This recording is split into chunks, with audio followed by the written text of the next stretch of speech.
할렐루야, 안녕하세요. 오늘은 북클럽 두 번째 챕터를 배우는 시간입니다. 오늘 배우실 주제는 팀 켈러의 내가 만든 신의 두 번째 챕터인 사랑 부분입니다. 지난번에는 여러분이 소원이라는 주제를 배우셨죠.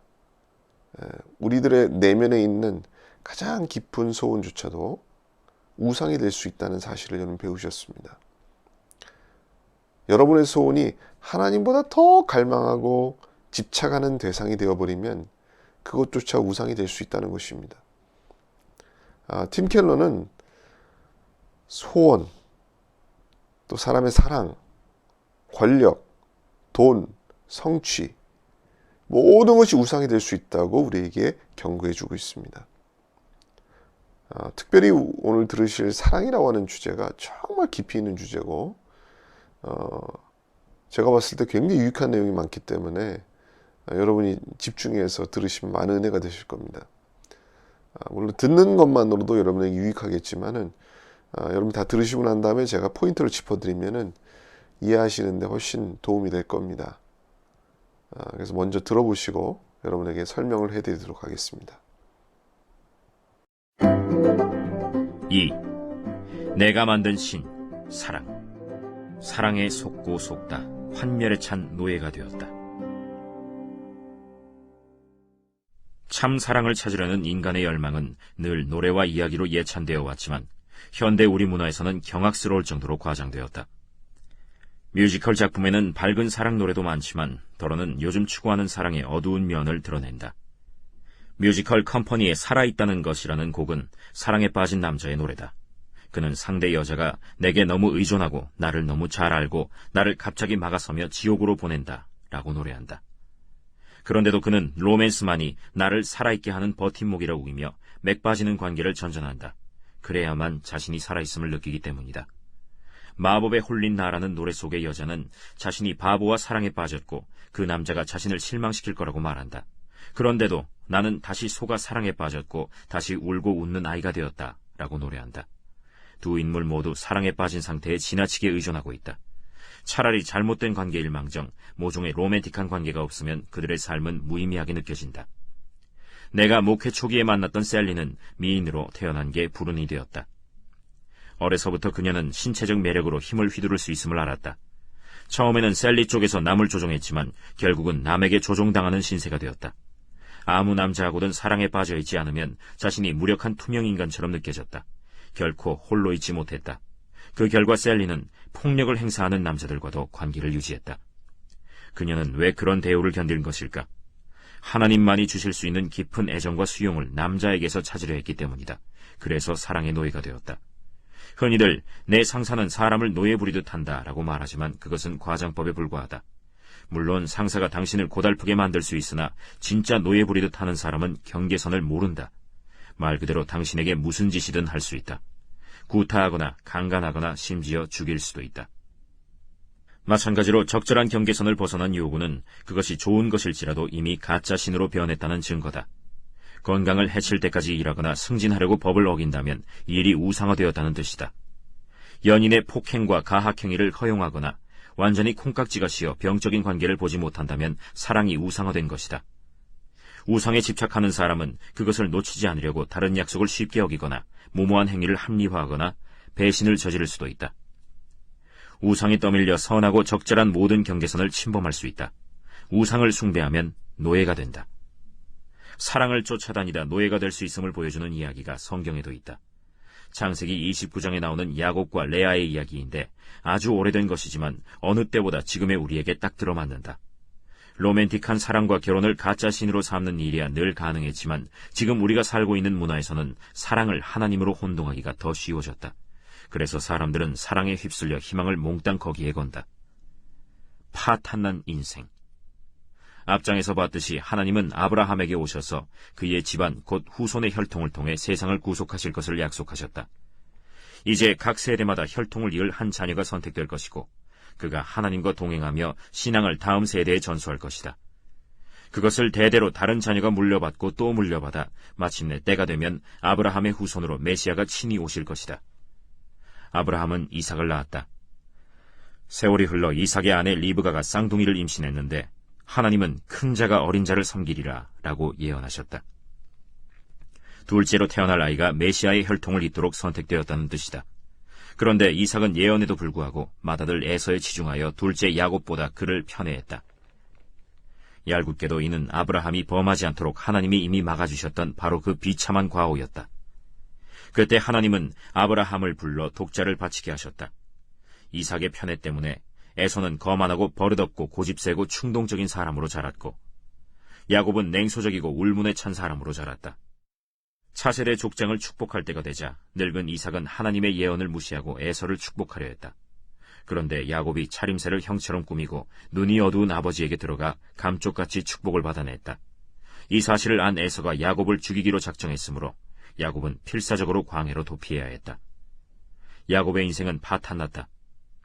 가족과 유산을 잃었고 생전에 부모님을 다시 보지 못했다.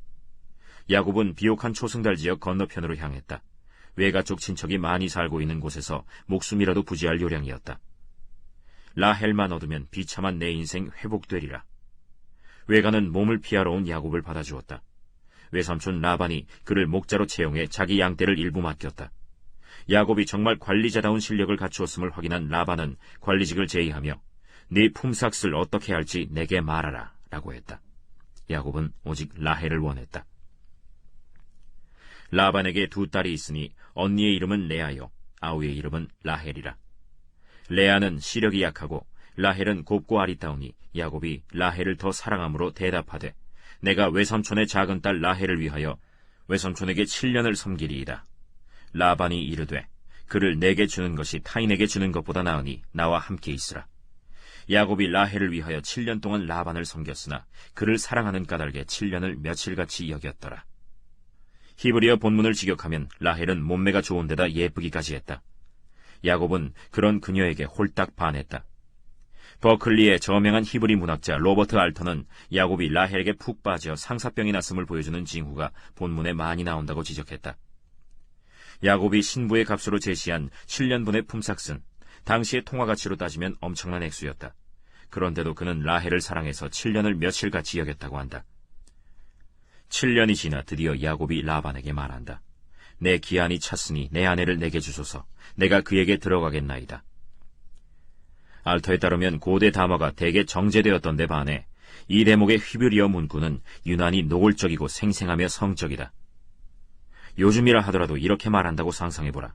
어르신의 딸과 어서 첫날 밤을 치르고 싶습니다. 당장 주십시오. 내레이터가 보여주는 이 남자는 한 여자를 향한 정서적, 성적 열망으로 잔뜩 달아올라 있다. 왜 그랬을까? 야곱의 삶은 공허했다. 그는 아버지의 사랑을 받지 못했고 소중한 어머니의 사랑도 잃었으며 하나님의 사랑과 보호는 더욱 몰랐다. 그러던 차에 이토록 아리따운 여인을 처음 봤으니 틀림없이 이렇게 생각했을 것이다. 그녀만 있으면 드디어 내 비참한 인생도 뭔가 제대로 될 거야. 그녀만 있으면 문제가 해결될 거야. 그래서 의미를 찾고 인정받으려는 마음의 열망이 온통 라헬에게 쏠렸다. 야곱은 그 당시로서는 특이한 경우였다.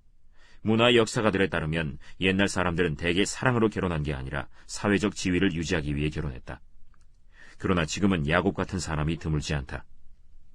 죽음의 부정으로 퓰리처상을 수상한 어네스트 베커는 사람들이 하나님을 믿는 신앙을 잃고 나서 이에 대처해온 다양한 방식을 설명했다. 이제 우리는 자신이 어떤 목적을 위해 지어진 게 아니라 우연히 존재한다고 믿는다. 그러면 삶의 의미는 어디서 올까? 베커가 말한 운명적 로맨스가 삶의 의미를 찾을 수 있는 주된 출처 중 하나다. 하나님을 믿는 데서 얻었던 초월성과 의미를 이제 우리는 섹스와 로맨스에서 얻으려 한다. 신앙 없는 현대인에 대해 그는 이렇게 썼다. 인간은 여전히 자긍심이 필요했고 자기 삶이 본래 중요함을 알아야 했다. 뭔가 더 고상한 의미에 흡수되어 신뢰와 감사로 거기에 몰두해야 했다. 그런데 하나님이 더는 없으니 어떻게 그리할 것인가? 맨 먼저 떠오른 방법 중 하나는 오토 랑크의 말대로 로맨틱한 해법이었다. 내면 깊은 곳에 본질적으로 필요한 자존감을 인간은 이제 사랑의 대상에게서 찾으려 했다. 사랑의 대상은 우리 삶을 채워줄 신적 이성이 된다. 모든 영적, 도덕적 욕구가 이제 그 한 사람에게 집중된다. 한마디로 사랑하는 상대가 곧 하나님이 된다. 하나님이 주관하시는 위대한 신앙 공동체의 세계관이 소멸되자 인간은 그대를 찾아 나섰다. 사랑의 대상을 하나님의 지위로 격상시켜서 결국 우리가 얻으려는 것은 무엇인가?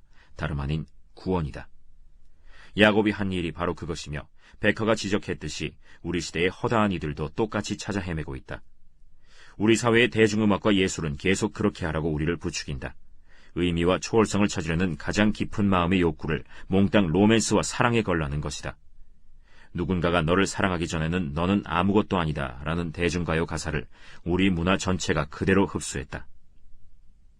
우리는 천생연분을 만나기만 하면 내 모든 문제가 치유될 거라는 환상을 품고 있다.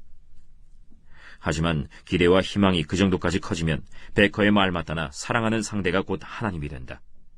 그 역할을 감당할 연인은 없고 거기에 부응할 수 있는 인간은 없다. 그래서 필연적으로 쓰라린 환멸을 경험한다. 로맨틱한 사랑과 섹스는 여전히 힘이 세다. 베커의 문화 분석이 한물 같다고 보는 이도 있다. 지금 우리는 일회성 성관계의 문화 속에 산다는 것이다. 젊은이들은 섹스를 장기적 헌신과 무관한 가볍고 흔한 것으로 바꾸어 놨다. 실제로 연애하는 남녀는 별로 없고 남자친구나 여자친구가 있는 사람도 적어졌다. 여자들은 성평등을 내세우며 우리도 남자만큼 성의 재미를 누릴 자격이 있다라고 말한다. 섹스만 즐기고 정서적으로 너무 얽히지는 말아야 한다는 또래 집단의 압력이 거세지고 있다. 그러나 우리 문화는 운명적 로맨스에 대한 희망으로부터 분명히 멀어지고 있다는 것이다. 집요한 청교도주의에서 벗어나기만 하면 섹스는 별 문제가 못 된다는 논리다. 하지만 천만의 말이다. 로라 세션즈 스텝이 Unhooked, 사랑을 미루고 섹스를 쫓다가 둘 다 놓치는 여성에 밝혔듯이 대부분의 젊은 여성은 일회성 성관계에서 만족을 얻지 못한다. 친구들 앞에서 선뜻 인정하지 않을 뿐이다. 우리 문화는 육체적, 성적 매력을 엄청나게 강조한다. 이는 섹스가 별 문제가 못 된다는 개념이 거짓이라는 증거다. 1940년대 C.S. 루이스는 영국 학계의 많은 동료로부터 섹스도 식욕처럼 하나의 욕구에 불과하다는 말을 들었다. 사람들이 그 사실을 인식하고 그냥 원할 때마다 섹스를 하면 더는 사랑과 섹스의 욕망 때문에 미칠 지경이 되지 않는다는 것이었다. 루이스는 거기에 의혹을 품고 하나의 사고 실험을 제안했다. 당신이 어느 나라에 갔는데 거기서는 접시의 음식에 뚜껑을 덮어 무대에 올리기만 해도 극장이 꽉 찬다고 생각해보라. 천천히 뚜껑을 열어 불이 꺼지기 직전에 만인에게 공개하는데 접시에는 고작 양고기 토막이나 소량의 베이컨이 놓여있다. 그 나라 사람들이 뭔가 이상하다는 생각이 당연히 들지 않겠는가? 한 비평가의 말 맞다나 음식물의 스트립쇼가 그토록 인기 있는 나라라면 국민들이 굶고 있다는 결론이 불가피할 것이다. 하지만 루이스의 이어지는 논지처럼 우리는 섹스를 굶기는커녕 지금처럼 섹스가 흔한 때는 없었다. 그런데도 스트립쇼에 상응하는 포르노는 이미 1조 달러 규모의 산업이 되었다. 그러므로 섹스와 로맨틱한 사랑은 식욕처럼 하나의 욕구에 불과한 게 아니라 우리에게 그보다 훨씬 의미가 크다. 진화 생물학자들은 그것이 우리 뇌에 장착되어 있다고 설명한다. 그리스도인은 우리가 로맨틱한 사랑을 할 수 있는 게 하나님의 형상대로 지음받았기 때문이라고 설명한다. 양쪽 다 맞다고 볼 수 있다. 어쨌든 로맨틱한 사랑은 인간의 마음과 사고에 엄청난 위력을 행사하며 따라서 우리 삶을 충분히 지배할 수 있다. 쓰라린 상처나 두려움 때문에 로맨틱한 사랑을 완전히 피하는 이도 사실은 그 위력에 지배당한다. 전에 내가 알던 한 남자는 여자한테 너무 실망해서 이제 장기적 헌신 없이 성관계만 갖는다고 말했다. 그는 더 이상 사랑에 조종당하지 않는다고 자랑했다. 나는 그에게 너무 두려워 사랑이 없어야만 한다면 사랑이 있어야 하는 것만큼이나 예속된 상태라고 말해주었다.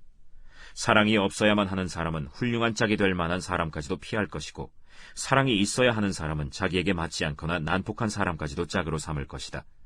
사랑을 너무 겁내거나 반대로 사랑밖에 모른다면 이미 사랑이 신적 위력을 발휘해 당신의 지각과 삶을 뒤틀어 놓은 것이다.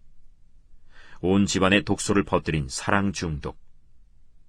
야곱은 내면이 공허했기 때문에 로맨틱한 사랑이라는 우상 숭배에 빠지기 쉬웠다.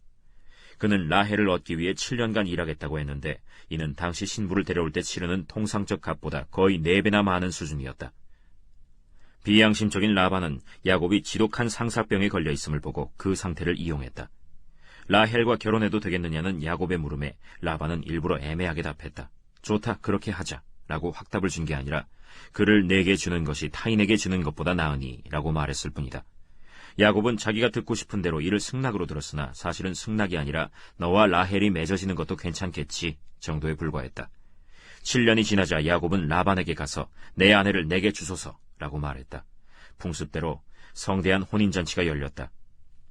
한창 흥이 무르익었을 때 라반은 얼굴에 베일을 덮어 씌운 채 야곱의 아내를 데려왔다. 야곱은 술에 취한 상태로 그녀와 동침했다. 그런데 아침에 보니 레아였다. 백주에 야곱이 보니 자신이 첫날 밤을 치른 여자는 라헬의 볼품없는 언니 레아였다. 야곱은 분노에 부르르 떨며 라반에게 가서 외삼촌이 어찌하여 내게 이같이 행하셨나이까? 라고 따졌다. 라반은 동생보다 언니가 먼저 결혼하는 게 이 지방 풍습임을 몰랐느냐고 태연히 응수했다. 그러면서 7년을 더 일하면 기꺼이 라헬도 주겠노라고 덧붙였다. 비수에 찔리고 덫에 걸린 야곱은 라헬도 얻으려고 7년을 더 봉사했다. 야곱이 어찌 그리 쉽게 속아 넘어갈 수 있었는지 의아하겠지만 그는 중독자처럼 행동한 것이다. 로맨틱한 사랑은 여러모로 마약처럼 작용해 삶의 현실을 도피하게 해준다. 여러 폭력적 관계에서 헤어나지 못하던 미모의 여성 셀리는 내게 이렇게 말한 적이 있다. 남자들이 제겐 술이었어요. 남자 품에 안겨야만 삶을 감당할 수 있고 제가 괜찮아 보였거든요. 또 다른 예로 어떤 나이든 남자는 배우자를 버리고 묘령의 여자를 만난다. 자신이 늙어가고 있다는 현실을 감추려는 처절한 시도다. 어떤 젊은 남자는 두어 번 동침할 때까지만 여자에게 매력을 느끼고 그 뒤에는 관심을 잃는다. 그에게 여자란 자기 매력과 정력을 확인하기 위한 필수품에 불과하다. 우리의 두려움과 피폐한 내면 때문에 사랑은 마약으로 변한다. 고통을 달래는 마취제인 셈이다. 그리하여 중독자는 늘 미련하고 해로운 선택을 일삼는다. 야곱이 바로 그랬다. 라헬은 그에게 단순히 아내가 아니라 구세주였다. 그녀를 어찌나 애절하게 원하고 필요로 했던지 자기가 듣고 싶은 말만 들었고 보고 싶은 것만 봤다. 그래서 라반의 속임수에 쉬이 넘어갔던 것이다. 야곱이 라헬을 우상으로 섬겼기에 이후로 수십 년간 집안의 우환이 끊이지 않았다. 그는 레아의 아들보다 라헬의 아들을 떠받들고 편애해서 모든 자녀의 마음에 상처와 원한을 남겼고 온 집안에 독소를 퍼뜨렸다. 흔히 사랑에 빠진 사람을 가리켜 눈에 콩깍지가 씌었다라고 하는데 정말 말 그대로라면 그 해로움이 얼마나 크겠는가. 날마다 비수에 찔리는 고통. 이렇듯 우상 숭배는 야곱의 삶을 망쳐놓았다. 하지만 이 모든 일의 가장 큰 피해자는 레아일 것이다. 레아는 맏딸인데 내레이터가 그녀에 대해 남긴 중요한 세부 사항은 딱 하나뿐이다. 본문에 보면 그녀는 시력이 약했다. 이를 시력이 나빴다는 뜻으로 해석하는 이들도 있으나 본문에 레아는 시력이 약하나 라헬은 앞이 아주 잘 보이니 라고 하지 않고 레아는 시력이 약하나 라헬은 아리따웠다고 했다. 따라서 여기 약하다라는 말은 그녀가 사팔뜨기였거나 어딘가 보기 흉했다는 뜻일 것이다. 요지는 분명하다. 레아는 그다지 볼품이 없었고 평생 동생의 절세 미모에 가려진 채로 살아야 했다. 그래서 라반은 레아와 결혼하려고 값을 치를 남자가 아무도 없으리라는 것을 알았다. 라헬을 결혼시켜 큰 돈을 챙기려면 레아부터 처리해야 하는데 몇 년째 그 방도가 막막했다. 이런 금전 문제의 해답을 그는 야곱에게서 찾았다. 제발로 굴러온 기회를 그냥 놓칠 라반이 아니었다. 하지만 그것이 레아에게 어떤 의미였는지 보라. 아버지가 원하지 않던 딸은 이제 남편이 원하지 않는 아내가 되었다. 야곱은 레아보다 라헬을 더 사랑했다. 레아는 아무도 원하지 않는 여자였다. 이런 레아의 마음도 야곱만큼이나 공허하기 짝이 없었다. 반응도 야곱과 똑같았다. 야곱이 라헬에게 그랬고 이삭이 에서에게 그랬듯이 그녀도 야곱에게 똑같이 했다. 마음의 희망을 야곱의 사랑을 얻어내는 데 둔 것이다. 본문 마지막 몇 구절만큼 서글픈 대목도 성경에 많지 않을 것이다. 여호와께서 레아가 사랑받지 못함을 보시고 그의 태를 여셨으나 라헬은 자녀가 없었더라. 레아가 임신하여 아들을 낳고 그 이름을 르우벤이라 하여 이르되 여호와께서 나의 괴로움을 돌보셨으니 이제는 내 남편이 나를 사랑하리로다 하였더라. 그가 다시 임신하여 아들을 낳고 이르되 여호와께서 내가 사랑받지 못함을 들으셨으므로 내게 이 아들도 주셨도다 하고 그의 이름을 시므온이라 하였으며 그가 또 임신하여 아들을 낳고 이르되 내가 그에게 새 아들을 낳았으니 내 남편이 지금부터 나와 연합하리로다 하고 그의 이름을 레위라 하였으며 그가 또 임신하여 아들을 낳고 이르되 내가 이제는 여호와를 찬송하리로다 하고 이로 말미암아 그가 그의 이름을 유다라 하였고 그의 출산이 멈추었더라. 레아는 무엇을 했는가? 가정의 전통 가치관을 통해 행복과 정체성을 찾으려 했다. 특히 당대에는 아들을 낳는 게 최선의 방법이었으나 그것도 통하지 않았다. 그녀는 모든 희망과 꿈을 남편에게 걸었다. 아들을 낳으면 남편도 나를 사랑하게 될 거고 그러면 결국 내 불행한 삶도 해결될 것이다 라고 생각했다. 하지만 아기를 낳을수록 그녀는 지옥 같은 외로움 속으로 더 깊이 빠져들었다. 자신이 가장 갈망하는 남자가 자신이 평생 따라갈 수 없는 여자의 품에 안겨 있으니 그 모습을 봐야 하는 하루하루가 형벌이었다. 날마다 심장이 비수에 찔리는 듯했다. 아침에 보면 늘 레아다. 이 대목에서 현대의 많은 독자는 이런 의문이 들 것이다. 이 이야기 속의 영적 위인은 다 어디로 갔는가? 내가 본받아야 할 사람은 누구인가? 이야기의 교훈은 무엇인가? 우리가 이런 혼란에 빠지는 이유는 대개 성경을 일련의 단절된 이야기로 읽기 때문이다. 마치 각 이야기마다 우리에게 어떻게 살아가야 할지를 보여주는 교훈이 있는 것처럼 말이다. 사실은 그렇지 않다. 성경은 인류가 어떻게 현 상태에 이르렀고 하나님이 이를 바로잡으시고자 어떻게 예수 그리스도를 통해 오셨고 또 오실 것인지를 보여주는 단일한 이야기다. 다시 말해 성경은 도덕적 사다리의 맨 꼭대기에 신을 올려놓고 우리에게 너희도 열심히 길을 쓰고 제대로 살면 여기까지 올라올 수 있다 라고 말하지 않는다. 그보다 성경이 우리에게 거듭 보여주는 것은 연약한 인간이다. 그들은 하나님의 은혜를 받을 자격도 없고 구하지도 않을 뿐더러 은혜를 받아도 감사할 줄 모른다. 이것이 성경 전체를 아우르는 큰 내러티브이고 나머지 개별 이야기는 다 그 밑에 속한다. 그렇다면 이번 이야기에서 배울 것은 무엇인가? 모든 사람에게 보편적인 환멸이 인생 전반에 깔려 있음을 배운다. 이 사실을 깨닫기 전에는 누구도 현명한 삶을 영위할 수 없다. 야곱은 라헬만 얻을 수 있다면 다 잘 될 것이다 라고 말했고 상대가 라헬인 줄로 알고 동침했다. 그런데 히브리어를 직역하면 아침에 본이 레아였다. 한 주석가는 이 구절에 대해 이는 에덴 동산 이후로 인류가 경험해온 환멸의 축소판이다 라고 주해했다. 이 말은 무슨 뜻인가? 우리 희망을 어디에 걸든지 아침에 보면 라헬이 아니라 늘 레아라는 뜻이다. 물론 레아라는 인물을 10분 존중하긴 하지만 말이다. 이것을 C.S. 루이스의 순전한 기독교보다 더 잘 표현한 글은 없다. 자기 마음속을 정말 들여다볼 줄 아는 사람이라면 거의 누구나 알겠지만 우리는 이 세상에서 얻을 수 없는 뭔가를 간절히 원한다. 세상의 온갖 것이 당신에게 그것을 주겠다고 약속하지만 결코 그 약속을 지키지 못한다. 처음 사랑에 빠지거나 처음으로 외국을 떠올리거나 흥미로운 과목을 처음 접할 때 우리 안에 일어나는 동경이 있다. 그런데 그 동경은 결혼이나 여행이나 학업으로도 정말 채워질 수 없다. 지금 나는 결혼이나 휴가나 학문적 직업이 잘 안 풀린 경우를 말하는 게 아니라 달성할 수 있는 최고의 경우를 말하는 것이다. 동경의 첫 순간에만 잡힐 듯하다가 현실 속에서 바로 사라져버리는 뭔가가 있다. 무슨 뜻인지 다들 알 것이다. 아내는 좋은 사람일 수 있고 호텔과 경치는 훌륭했을 수 있고 화학은 아주 흥미로운 분야일 수 있다. 그런데도 뭔가가 우리를 피해 달아났다. 당신도 야곱처럼 결혼해서 가장 깊은 희망과 동경의 무게를 전부 상대에게 건다면 배우자는 당신 기대에 짓눌려 쓰러질 것이다. 당신의 삶과 배우자의 삶은 다방면으로 뒤틀어질 것이다. 당신 영혼에 필요한 것을 다 줄 수 있는 사람은 없다. 아무리 최고의 배우자라도 별 수 없다. 당신은 라헬과 동침한 줄로 알겠지만 일어나 보면 늘 레아일 것이다. 이런 인류의 보편적인 실망과 환멸은 삶 전반에 퍼져 있으며 특히 자신이 가장 희망을 둔 대상에게서 실감된다. 마침내 그 사실을 깨달았다면 당신은 네 가지로 반응할 수 있다. 첫째로 당신을 실망시킨 그 대상을 탓하며 더 나은 대상으로 옮겨갈 수 있다. 이는 우상숭배를 지속하는 영적 중독의 길이다. 둘째로 자신을 탓하며 이렇게 자책할 수 있다. 어차피 나는 실패자야. 남은 다 행복해 보이는데 왜 나만 불행한지 모르겠어.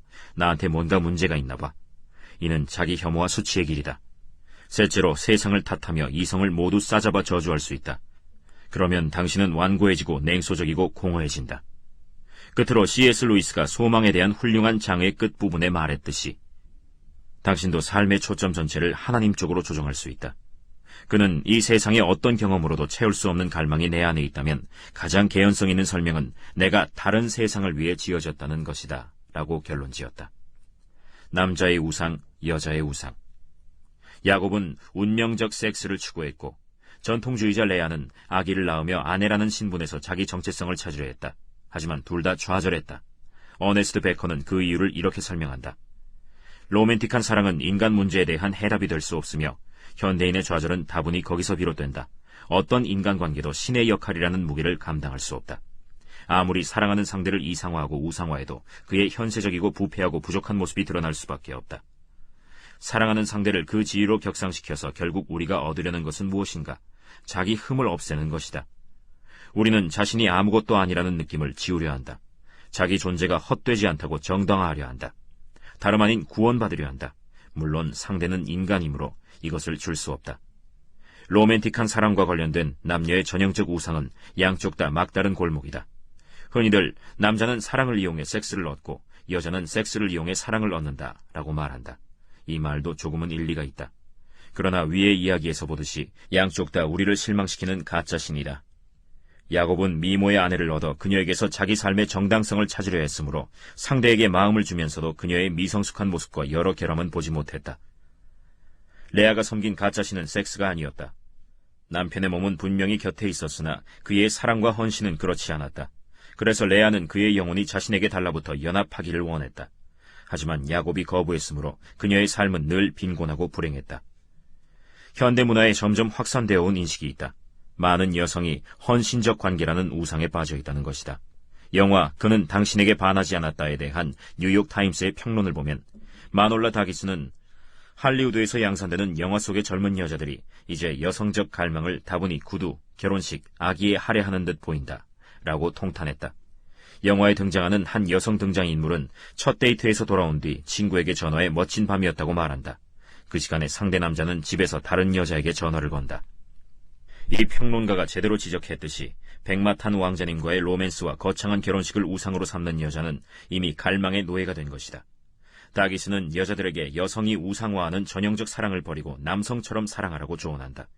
하지만 앞서 봤듯이 모든 우상 숭배는 사람을 노예로 만든다. 남성이 우상화하는 사랑은 한 사람에게 매이지 않고 여러 여자와 사귀어도 되는 독립을 몸에 배게 한다. 여성이 우상화하는 사랑은 다기스의 지적처럼 여자들을 중독과 의존에 빠뜨려 조종당하기 쉽고 취약하게 만든다. 양쪽 다 일종의 노예 상태다. 양쪽 다 우리를 눈멀게 해 인생의 지혜로운 선택을 막는다. 양쪽 다 우리 삶을 망가뜨린다. 그렇다면 이제 어찌할 것인가? 인격적인 은혜의 하나님께 손 내밀라. 레아는 이 슬픈 이야기에서 영적 성장을 보이는 유일한 인물이다. 비록 맨 마지막에 가서야 그리 되긴 하지만 말이다. 우선 하나님이 그녀 안에 행하시는 일을 보라. 히브리어 학자들이 지적하듯이 레아가 하는 모든 말에 하나님이 등장한다.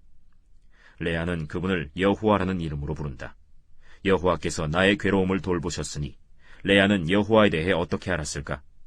히브리어에서 하나님을 지칭하는 일반 단어는 엘로힘이었다. 당시 모든 문화에 하나님 내지는 신들에 대한 보편적 개념이 어느 정도 있었지만 여호와는 아브라함과 훗날 모세에게 스스로 계시하신 하나님의 이름이었다. 아브라함에게 그의 혈통을 통해 온 세상에 복을 주시겠다고 말씀하신 분이 바로 그분이었다. 레아가 여호와를 알 수 있었던 길은 야곱이 자기 할아버지에게 주어진 약속을 그녀에게 말해주었을 경우뿐이다. 이렇듯 그녀는 혼란에 빠져 힘들었지만 그럼에도 인격적인 은혜의 하나님께 손을 내밀었다. 그러나 돌파구는 출산의 세월이 모두 흐른 후에야 찾아온다. 내 지아들 유다를 낳고서 그녀는 내가 이제는 여호와를 찬송하리로다 라고 말한다. 이 고백에는 당당한 기백이 묻어난다. 이전에 새 아이를 낳고 선포하던 말과는 다르다. 이번에는 남편이나 아이가 언급되지 않는다. 마침내 그녀는 자기 마음의 가장 깊은 희망을 남편과 자녀에게서 떼어내 여호와께 둔 것으로 보인다. 야곱과 라반은 레아의 삶을 앗아갔으나 그녀는 결국 주님께 마음을 들여 삶을 돌려받았다. 내가 너의 참신랑이다. 하나님이 레아 안에 행하신 일뿐만 아니라 그녀에게 해주신 일도 봐야 한다. 레아는 이 아이에게 뭔가 특별한 데가 있음을 느꼈을 수 있다. 하나님이 자신에게 뭔가를 해주셨음을 직감했을 수 있다. 그분이 해주신 일을 창세기의 저자는 분명히 알았다. 이 아이는 유다였는데 창세기 49장에 보면 훗날 진정한 왕이신 메시아가 바로 그를 통해 오신다고 했다. 하나님은 아무에게도 사랑받지 못하는 여자를 찾아오셔서 그녀를 예수님이 나실 계보의 조상으로 삼아주셨다. 세상에 구원이 임한 통로는 아리따운 라헬이 아니라 아무도 원하지 않아 사랑받지 못한 레아였다. 하나님이 그냥 약자를 즐겨 응원하시는 분이라서 그런가? 아니다. 레아에게 주신 이 놀라운 선물은 그보다 훨씬 의미가 깊다. 본문에 보면 주님은 레아가 사랑받지 못함을 보시고 친히 그녀를 사랑해 주셨다. 내가 참 신랑이다. 나는 남편 얻는 자의 남편이요 고아의 아버지다. 그분은 은혜로 구원하시는 하나님이다. 도덕 종교의 신은 기대 이상의 실적으로 성공한 자를 선호한다. 도덕적 사다리를 타고 천국에 올라가는 사람. 그러나 성경의 하나님은 이 세상에 내려오셔서 구원을 이루시고 우리 힘으로는 결코 얻을 수 없는 은혜를 베푸신다. 그분은 아무도 원하지 않는 사람, 연약하고 사랑받지 못하는 이들을 사랑하신다. 그분과 우리는 왕과 신민의 관계만이 아니다. 목자와 양의 관계만도 아니다. 그분은 남편이시고 우리는 그분의 신부다. 그분은 우리를 기뻐하여 어쩔 줄 모르신다. 아무도 봐주지 않는 사람까지도 말이다. 여기에 우상숭배를 이기는 놀라운 힘이 있다. 로맨틱한 상대를 만나지 못한 사람이 세상에 많이 있거니와 그들은 주님의 이런 음성을 들어야 한다. 내가 참 신랑이다.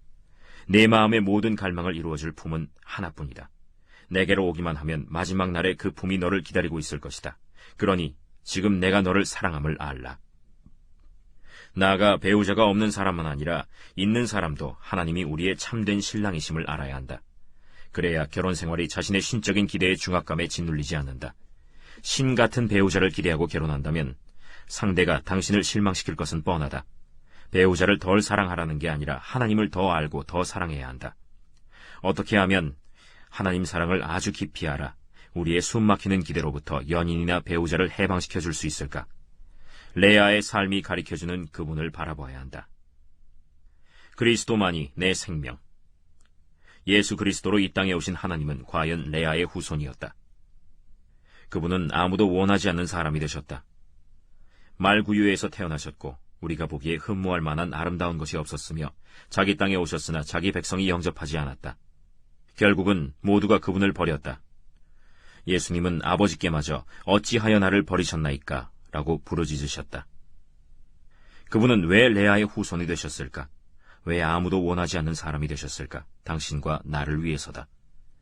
그분은 우리 죄를 지시고 우리 대신 죽으셨다. 우리를 사랑하신 그 모습에 깊이 감격하면 다른 사이비 구주들은 우리 마음에서 떨어져 나간다. 온갖 추구와 관계를 통해 스스로 구원하려던 노력을 그만두게 된다. 이미 구원받았기 때문이다.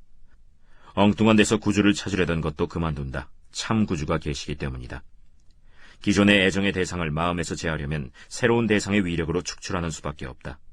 그러므로 세상을 향해 거울을 들어 세상의 결함을 보여주는 것만으로 부족하다. 당신의 낙이 본질상 덧없는 것임을 예증하고 양심의 우매함을 스스로 일깨우는 것만으로 부족하다. 오히려 세상보다 크신 그분의 사랑이 모든 정당한 방법으로 당신의 마음에 와닿게 하라. 하루는 셀리가 내게 자신의 삶을 되찾은 경위를 들려주었다. 상담자를 찾아갔더니 여태 그녀가 남자에게서 정체성과 구원을 찾으려 했음을 제대로 지적해 주었다. 상담자의 조언인즉 취직하고 경제적으로 독립해서 자존감을 찾으라는 것이었다. 셀리는 경제적 독립의 필요성에 전적으로 동의하면서도 그런 식으로 자존감을 찾으라는 권면은 거부했다. 그건 여성의 일반 우상을 버리고 남성의 일반 우상을 섬기라는 조언이잖아요. 하지만 저는 자존감을 남자에게 의존하고 싶지 않은 만큼 직업의 성공에도 의존하고 싶지 않았어요. 제가 원하는 것은 자유였으니까요.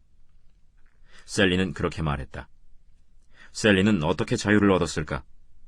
우연히 골로새서 3장을 보았는데 사도 바울이 한 이 말이 나왔다. 너희 생명이 그리스도와 함께 하나님 안에 감추어졌습니다.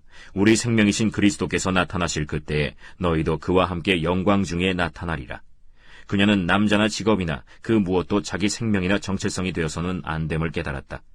중요한 것은 남자의 시선이나 직업의 성공이 아니라 그리스도가 해주신 일과 그녀를 향한 그분의 사랑이었다. 그래서 남자가 관심을 보일 때면 그녀는 속으로 이렇게 말했다.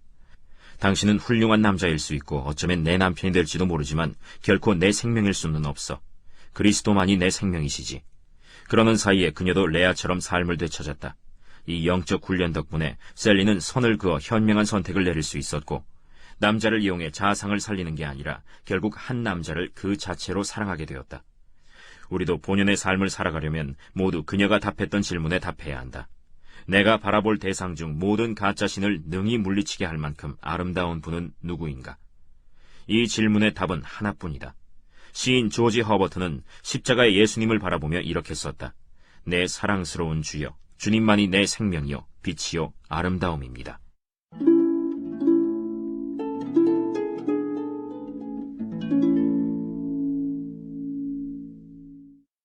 할렐루야, 잘 들어보셨나요?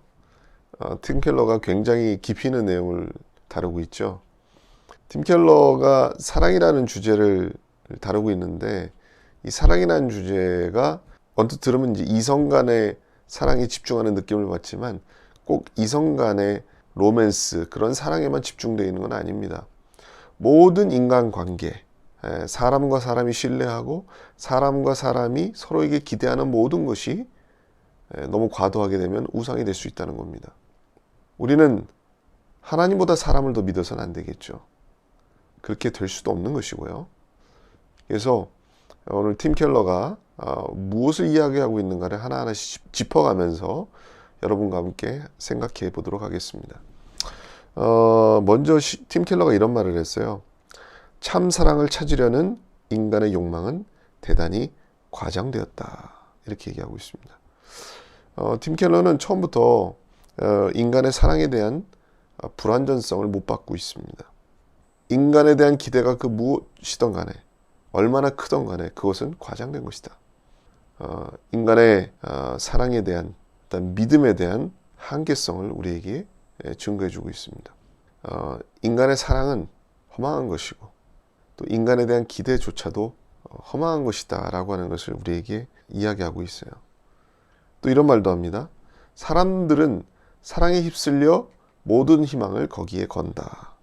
우리 인간은 사랑에 휩쓸리게 돼 있다는 거죠.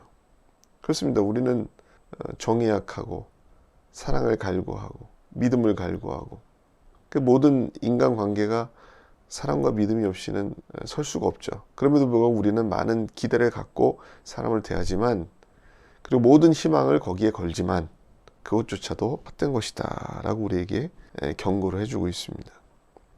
그리고 특별히 팀 켈러는 야곱의 이야기를 중심으로 우리에게 사랑에 대해서 설명하고 있습니다. 야곱과 라헬과의 관계, 그리고 야곱과 레아와의 관계, 이 두 관계를 통해서 사랑이 무엇인가, 사랑이 우상이 되면 어떤 일이 벌어지는가에 대해서 우리에게 잘 설명해 주고 있어요. 야곱은 라헬이라고 하는 여자를 사랑했습니다. 여러분 잘 아시는 스토리죠? 야곱은 라헬을 왜 사랑했을까요? 라헬이 아름다웠기 때문입니다. 라헬은 말 그대로 아름다운 여인이었어요. 그리고 야곱이 얼마나 라헬을 사랑했는지를 그 행동을 통해서 알 수가 있죠. 야곱은 형의 장자권을 빼앗아서 집을 도망쳐 나올 수밖에 없는 상황이 되었죠. 그리고 광야를 통해서 결국은 삼촌 라반의 집까지 도망하게 됐습니다. 그래서 거기서 이제 생활을 시작하게 되는데 라반에겐 두 딸이 있었죠. 레아와 라헬이었습니다. 야곱은 그 둘째 딸인 라헬을 너무너무 사랑했습니다. 첫눈에 반했다고 말해도 좋을 거예요. 이 라헬을 얼마나 사랑했는지 야곱은 라헬만 얻으면 모든 결핍이 해소되리라고 믿었던 것이죠. 삼촌 라반이 그에게 라헬을 주겠다고 약속했습니다. 그리고 7년 동안 야곱은 삼촌에게 봉사했습니다. 오직 라헬 한 여자를 얻기 위해서 그 모든 괴로움과 고난의 시간을 다 견딜 수 있었던 것이죠. 왜냐? 그녀만 있으면 모든 게 해결될 거야. 내 모든 결핍은 라헬을 통해서 충족될 수 있어 라고 믿었던 것입니다. 팀 켈러는 이제 여인을 통해서 구원을 얻고자 한 것이다 이렇게 얘기를 하고 있는데 이 부분이 좀 재밌는 것 같아요. 우리가 그 동화적인 이야기를 할 때 이런 얘기를 하지 않습니까? 여자는 백마탄 왕자가 나타나서 자기를 구원해 주길 바라고, 또 남자는 현모양처 청순 가련형의 여자가 공주 같은 여자가 자기 앞에 등장하길 바라고, 그래서 서로가 서로에게 뭔가 구원을 받는다, 구원을 얻고자 한다는 그런 어떠한 욕구가 깔려 있다는 것이죠. 그러니까 이거는 신앙을 떠나서 우리가 인생을 살면서 삶의 의미를 끊임없이 찾아나가잖아요. 그 삶의 의미와 초월성을 찾으려고 하는 가장 깊은 마음의 욕구를 우리는 로맨스와 사랑에 건다는 겁니다. 사실 우리가 어떠한 구원의 소망이 없다면은 인생 사는 의미가 뭐겠어요? 그런 어떠한 로맨스라든지 또 소유와 명예와 뭐 그런 지적인 어떤 그런 추구 아니겠습니까? 그게 세상 사는 맛이라고 생각하지 않겠어요? 그러니까 대부분의 사람들이 본능적으로 삶의 의미를 로맨스와 사랑에 거는 경향이 있다는 것입니다. 그래서 우리는 어떤 천생연분을 만나기만 하면 내 모든 문제가 해결될 거야 라고 하는 환상을 품고 있습니다. 하지만 우리가 사람에 대한 기대가 너무 커지면 결혼만이 내 모든 문제를 해결해 줄 수 있어, 남자는 여자에게, 여자는 남자에게 그런 막연한 기대와 희망을 너무 강력하게 갖게 되면은 내가 사랑하는 상대가 곧 하나님처럼 된다는 거예요. 그 사람 없으면 난 안 돼, 이 정도까지가 된다는 겁니다. 근데 사실상 현실적으로 어떠냐? 팀 켈러는 이 부분을 정확하게 지적하고 있는 거죠. 하나님 대신 그 역할을 감당할 연인은 존재하지 않는다. 또 거기에 부응할 수 있는 인간도 없다. 그래서 필연적으로 우리의 기대와 희망을 하나님처럼 품고 이성을 바라보게 되면 필연적으로 우리는 쓰라린 경험을 할 수밖에 없다는 겁니다. 왜? 결과적으로는 실망하게 될 거니까. 모든 인간에게는 실망하게 될 거니까. 야곱은 참 이 팀 켈러가 굉장히 중요한 얘기를 하고 있는데 야곱은 이런 생각을 했다는 거예요. 라헬만 얻을 수 있다면 모든 게 다 잘 될 거다. 그리고 이제 라헬과 하룻밤을 보낼 수 있는 시간이 됐어요. 그래서 하룻밤을 딱 보냈는데 아침에 일어나 보니까 라헬이 아니라 누구였어요? 레아였다는 겁니다.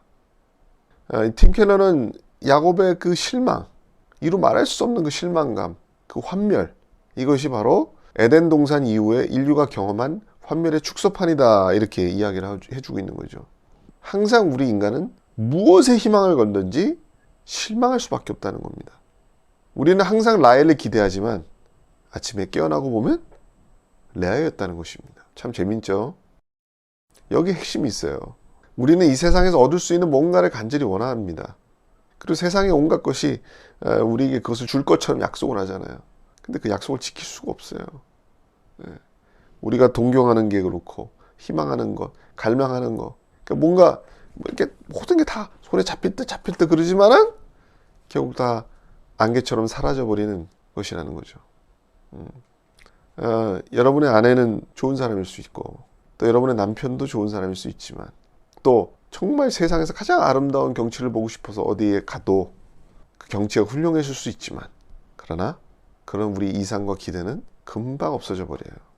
이 세상에 질리지 않는 것은 없고 이 세상에 권태가 없는 것은 없고 영원한 것은 없는 것이죠. 만약 여러분이 야곱처럼 만약에 이성적인 상대방에게 여러분의 기대와 희망과 소망을 모두 걸어버리면 그 상대방도 여러분의 기대에 짓눌려 쓰러질 수밖에 없고 또 여러분도 실망 환멸에 빠질 수밖에 없다고 팀 켈러는 경고해주고 있어요. 왜냐? 우리 영혼에 필요한 것을 다 줄 수 있는 사람은 이 세상에 존재할 수 없거든요. 하나님 외에는 불가능하다는 겁니다. 아무리 최고의 여러분이 배우자를 얻었어도 소용이 없어요. 여러분은 내가 정말 라헬 같은 사람을 얻었다. 라헬과 내가 동침했어라고 생각했지만 일어나 보면 늘 레아다. 이것은 우리 인류에게 보편적인 실망의 모습을 보여주고 있다라고 하는 것이죠. 팀 켈러는 이렇게 얘기하고 있습니다.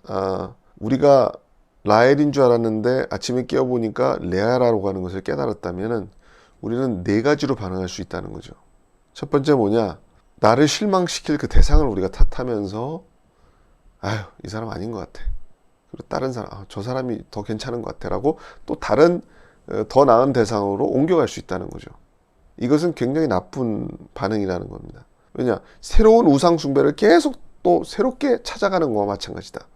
아니, 이 사람에게 실망했으면 그 실망의 본질을 깨달아야 되는데 인간관계의 덧없음을 깨달아야 되는데 그것을 깨닫지 못하고 그렇다면 저 사람은 또 나에게 뭔가를 채워줄 수 있을까라고 또 새로운 우상을 계속 찾는 거와 다를 바 없기 때문에 이것은 우상 숭배를 계속 하게 되는 어떤 영적 중독의 길이라고 볼 수가 있어요.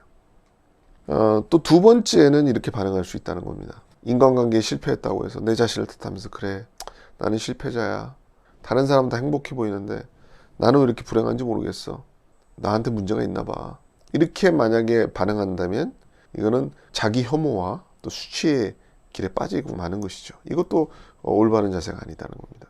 세 번째는 이제 다 꼴보기 싫어. 모든 인간관계 아무도 나는 관계하지 않을 거야. 모두를 다 불신하고 모두에게 냉소적이고 그리고 모두를 싸잡아서 저주할 수도 있겠죠. 이렇게 되면 이것도 실패한 것이다. 네 번째 반응은 우리가 굉장히 주목할 만한 내용인데 이 팀 켈러는 이 C.S. 루이스의 말을 인용하면서 아주 귀중한 인사이트를 우리에게 주고 있습니다. 만약에 우리가 사람에게 실망했다면 그것은 뭐예요? 우리의 초점을 하나님께로 옮겨야 되는 순간이라는 것입니다. 왜냐하면 이 세상의 어떤 곳으로도 채울 수 없는 갈망이 내 안에 있다는 것을 내가 발견했기 때문에 C.S. 루이스는 이렇게 얘기합니다.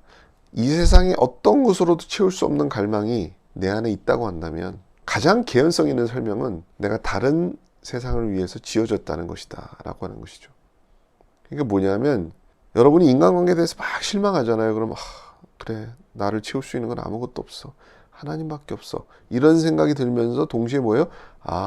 내가 다른 세상을 위해서 지어진 것이구나. 그 뭐예요? 이 세상 보이는 것보다 더 상위의 가치, 보이지 않는 세계를 위해서 내가 지어졌다는 것이다. 나는 영원한 하나님의 나라, 하나님의 가치를 통해서만 채울 수 있는 존재구나라는 것을 새롭게 발견하는 것이라는 거예요. 무슨 얘기인지 아시겠죠? 여러분이 인간관계에 대해서 실망할 때마다 자책하거나 사람을 더 냉소적으로 대하거나 신세한탄하거나 이럴 필요가 없다는 거예요. 맞아. 내 안에는 하나님 외에는 채울 수 없는 게 있구나. 그것은 영적인 것이야. 보이지 않는 세계의 것이야. 영원한 하나님의 가치만이 나를 채울 수 있어. 이것을 깨달아야 되는 순간이 온 것이라는 겁니다.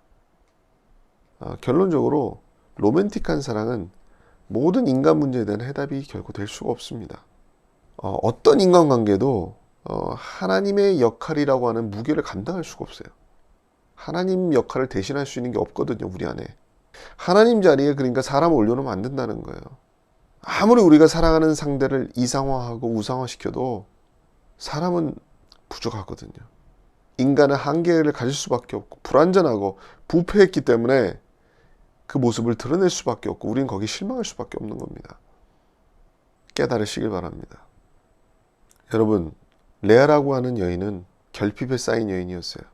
물론 아름답지 못한 컴플렉스에 또 쌓여 있겠지만은 남편은 야곱이 자기를 진정으로 사랑하지 않는다고 하는 그 어떤 결핍, 원망, 한탄 이런 것이 늘 마음에 서려 있었던 것이죠. 그러나 여기 반전이 있습니다. 레아는 혼란에 빠져서 힘들었던 시간을 많이 보냈겠지만은 그럼에도 불구하고 그녀는 결국 손을 하나님께 내밀었습니다. 그래서 팀 켈러는 이렇게 분석하고 있어요. 이 레아가 넷째 아들 이 유다를 낳고서 하나님 앞에 이제는 내가 여호와를 찬송하리로다 라는 고백을 한다는 것이죠. 이 고백에는 이 레아의 당당한 기백이 들어있다는 겁니다. 이전에 새 아이를 낳고서 선포하던 말과는 아주 성격이 다르다는 거예요. 이번에는 남편에 대한 이야기가 언급이 되지 않아요. 아이에 대한 이야기도 언급되지 않습니다. 마침내 이 레아는 자기 마음의 가장 깊은 희망과 소망을 남편에게도 두지 않고 자녀에게도 두지 않고 마침내 하나님께 두었던 것이다. 이렇게 분석을 하는 겁니다. 레아는 마음속에 이런 음성을 들었던 것이죠. 내가 너의 참된 신랑이다. 내가 너의 참된 남편이다. 레아는 삶의 많은 부분을 잃어버렸다고 생각했지만 그녀는 결국 하나님께 마음을 드림으로써 자신의 삶을 돌려받게 되었습니다. 레아는 유다를 통해서 하나님의 놀라운 선물을 받았던 것이죠.